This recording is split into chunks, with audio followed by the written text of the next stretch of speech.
Welcome. I'm Leslie Canham. I'm Mary Gavoni. I'm Linda Harvey. I'm Olivia Wan, and together we are the Compliance Divas.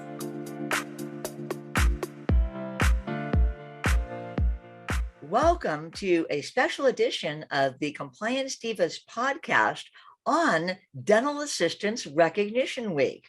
We bring clarity and simplicity to compliance by navigating the regulatory environment to keep you on course. You can subscribe to the Compliance Divas podcast through your favorite podcast channel or on our website, thecompliancedivas.com. The resources we mentioned during our podcast can be found on the compliancedivas.com website. Also, we encourage and value questions. So if you do have questions, submit them to support@thecompliancedivas.com. My name is Leslie Canham, and I'm especially excited to be a part of the Dental Assistants Recognition Week podcast. I like to call it Hot Tips for Cool Dental Assistants. I've been a dental assistant, and dental assisting has been in my bones for almost 50 years now. And I owe a lot of what I have learned along the way as a dental assistant to belonging to professional organizations like the American Dental Assistants Association and the State Association, as well as my local components. There is a week that is dedicated just exclusively to dental assistants. It's called Dental Assistants Recognition Week. It is also known as DARW, and it's always held the first week in March every year. This year, it's March 6th through 12th, and this is designated by the American Dental Assistants Association as the perfect time to acknowledge and recognize the versatile, multi-talented member of your dental team. Dentists in the United States and Canada will celebrate by honoring their dental assistants for the variety of duties they perform and helping them provide patients with quality dental care. Now, I'm super excited about the theme for 2022, which is dental assistants, passionate about our patients, dedicated to our profession. And it acknowledges the growing importance of dentistry's role in healthcare and the responsibility of dental assistants. Dental assistants are a key part of the dental practice year-round and strengthen the entire practice and enhance patient satisfaction.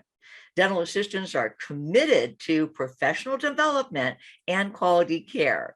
And this is where I'm excited to provide a little bit of conversation surrounding how dental assistants can gain knowledge to help them be better at their role as healthcare providers. Linda, can you tell us a little bit about the CDC resources that dental assistants can tap into for free?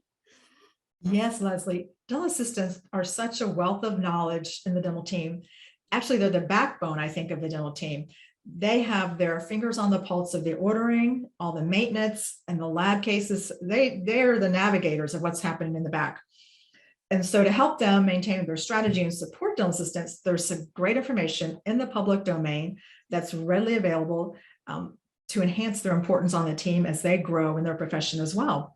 First is the 2003 CDC guidelines for infection control in dental settings. That's easily downloaded from the CDC website. And as you mentioned, we'll have these resources that I'm talking about on our website as well for them. Then in 2016, the CDC created a summary document of this 2003 guidelines, and they created their checklist for dental settings. So that's resource number 2. I like that resource because it's colorized, it's shortened, and it's really easy to read and follow in case if you haven't yet read the 2003 guidelines. And third, there's a mobile app that everybody can use. You can download it to your phone. It's a great way to check how you're doing in the realm of infection control. And all these things are free, Leslie, and it really helps support the dental assistants in their knowledge and just supporting them as the backbone of the practice in the clinical areas. Linda, thanks for all that great information. And I think probably my favorite is the CDC checklist, because sometimes we don't know exactly what we don't know until we see it on a checklist. And with the CDC checklist, anyone, whether you've been in dentistry a long time or whether you're fairly new to the field, can take this checklist, walk around the office, and it helps guide you through the various different questions you should ask yourself to see how your practice measures up with infection control and safety. Olivia, can you tell us a little bit more about memberships in OSAP, how that is so important to help a dental assistant elevate their skills and their knowledge and be able to tap into some of the resources through their peers in the profession? Sure, Leslie. I think it's really important that we align ourselves with professional organizations such as OSAP to enhance our knowledge, our skill set, and also, Leslie, our sense of belonging, that we fit in with this group of people that's dedicated to the same mission or purpose, such as infection control and prevention. And really, dental assistants, and I say that having been an office manager and an RDA for many years, we bring a lot of information to the dental practice, and we are really obligated and accountable to make sure that the information we're bringing to the practice is accurate and current. And we can do that by joining organizations such as OSAP.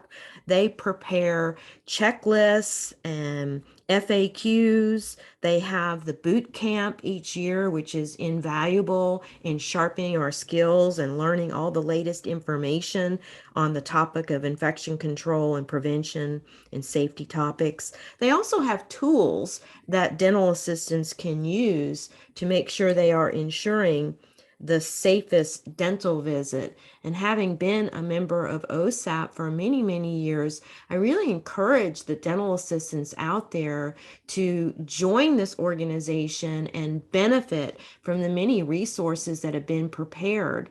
And they can also type in questions on the OSAP website to maybe it's something that they're not familiar with or they have a question about, to get really good, solid answers. So once again, Leslie, really encourage the dental assistants to join OSAP and to consider taking full advantage of the resources that they make available, because they have surely benefited all of the divas and in the start of our career as consultants. I think we would all agree with that statement, Olivia. In fact, for myself, it's kind of funny that we plan for OSAP symposium, and now it's called annual conference. Every year we bookmark it in our calendar, and we don't book anything else that would interfere with that date. If there's something else that comes up, OSAP meeting always gets top priority. And my husband likes to laugh at me because I tell my family, look, there's no weddings, there's no babies being born, don't plan any parties during the time that I'm going to be at OSAP meeting, because mama is not going to be in town. I make this my highest priority, and I don't think I could do what I do as a consultant if I did not have the resources of OSAP. And I continue to go every year, and I go to boot camp every year that I possibly can. It has so enriched my experience and knowledge, and helps me see things that I maybe didn't think about before. Sometimes these new eyes that we see in our membership at OSAP will bring us information or conundrums that we face in dentistry that are actually quite universal, but we all never really thought about it individually, and we come up with solutions to conundrums with infection control and safety that way. So Mary, can you tell us how a dental assistant can elevate their skills and actually become certified in dental infection prevention and control?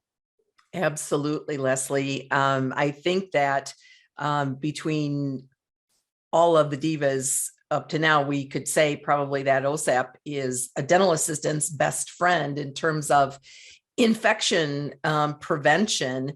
And perhaps that's one way that employers could recognize dental assistants during Dental Assistants Recognition Week, is to gift them with an OSAP membership. I think that would be a great thing. So I'm so glad that we're doing this podcast today about Dental Assistants Recognition Week. Next week, during Dental Assistants Recognition Week, I will celebrate the 50th anniversary of when I first came to work in dentistry on March 10th. So big milestone for me, kind of a scary number, but I wish that I had had these kind of resources back then to learn more, because I started out as an on-the-job trained assistant, fortunately worked for a very ethical practitioner and one who was an excellent teacher, and was way back in the early days of infection control and dental practices, a stickler about instrument sterilization and so forth. So if you're a dental assistant, perhaps starting out today, how do you learn about infection prevention? Well, the Centers for Disease Control, in conjunction with OSAP, has created several courses, and one of which is Basic Expectations for Safe Care. There are modules that you can access for free on the CDC website, and also the Foundations course that I believe Olivia and Leslie mentioned earlier, the Foundations for Building the Safest Dental Visit. Those are, again, free to access through the Centers for Disease Control and Prevention, and there are also our links on OSAP's website. So these are great resources. Then over the last several years, what OSAP and the CDC and the Dental Assisting National Board have collaborated on is creating a certification in infection control for dental assisting. And they also created one for dental industry members. So the credential is CDIPC, Certified Dental Infection Prevention Coordinator. And it is something that we will put in the resources page, so you can look at the whole process of educational requirements and taking the examination, and then maintaining that certification. And I think that it's a great investment in a dental assistant to feel confident in what they're doing, because so many times the dental assistant is the person who is in charge of much of the infection prevention that goes on in the practice.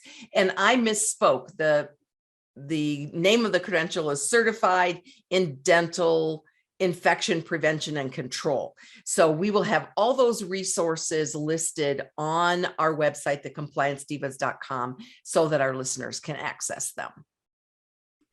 Mary, that's great information. And I love the idea of gifting an OSAP membership to the dental assistant in your practice.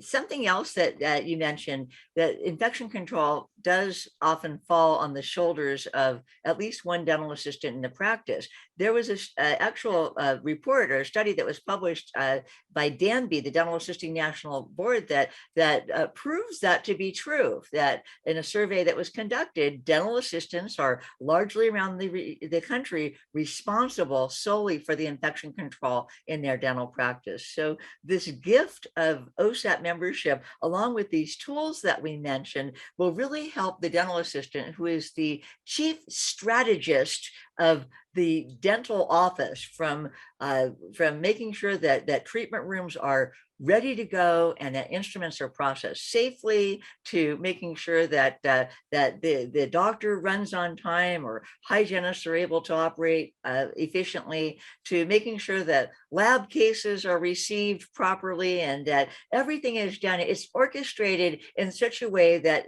many times people don't recognize that besides cleaning instruments and assisting, and sometimes providing patient care, depending on the level of knowledge and skills, that the dental assistant really has a lot going on in the back of their mind to get through each day and keep everything running smoothly.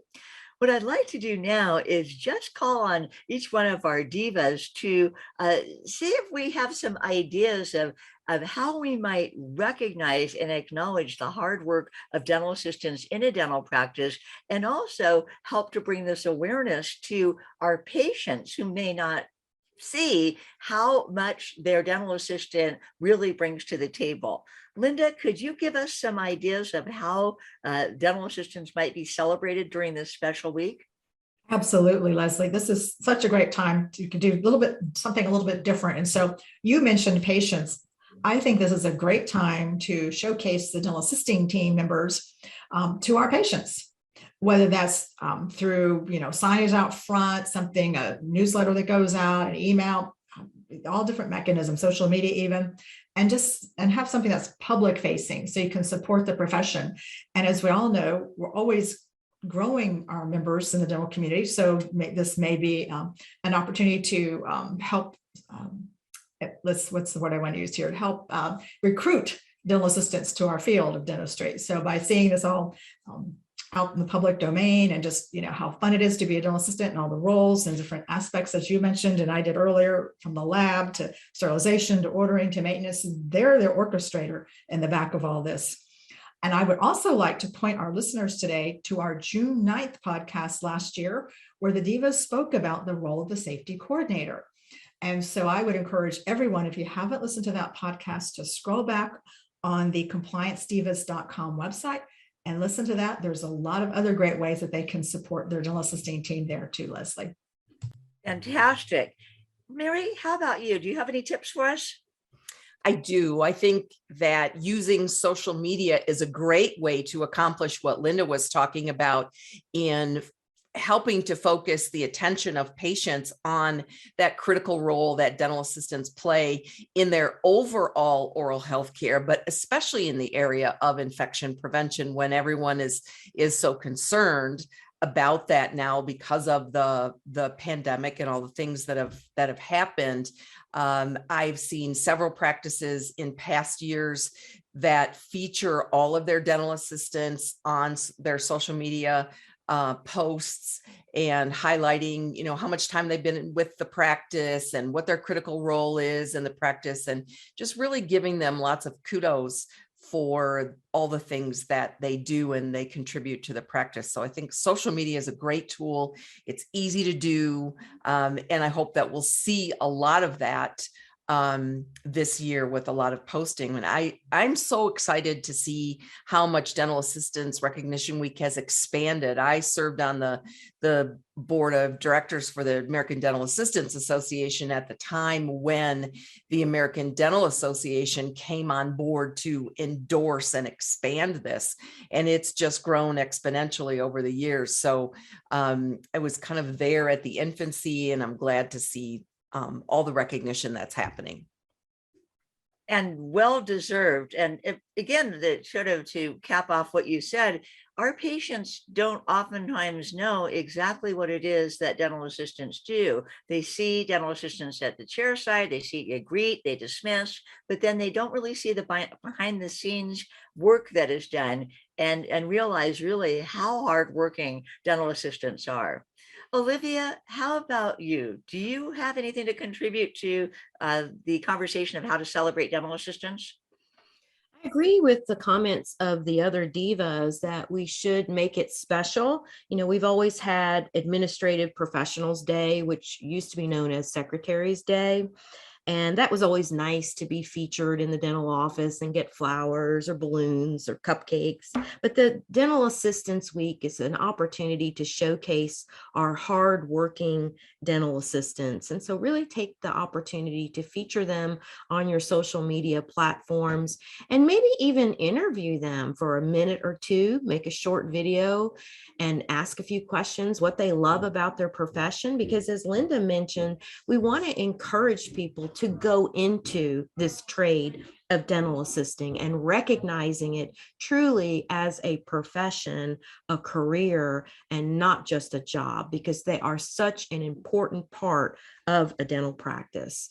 So let's prepare ahead of time so we can feature our hardworking dental assistants and show how much we appreciate what they do. Olivia, that's great. Divas, thank you for all of the wonderful information that you provided. And I wish everyone a happy Dental Assistants Recognition Week. We are the Compliance Divas. We bring clarity and simplicity to compliance by navigating the regulatory environment to keep you on course. Again, please submit your questions to the support@compliancedivas.com, and our resources will be posted on the Compliance Divas website for this podcast on the CDC website, the training courses, the OSAP information, as well as how to get the dental infection prevention and control certification. And with that, we close another podcast.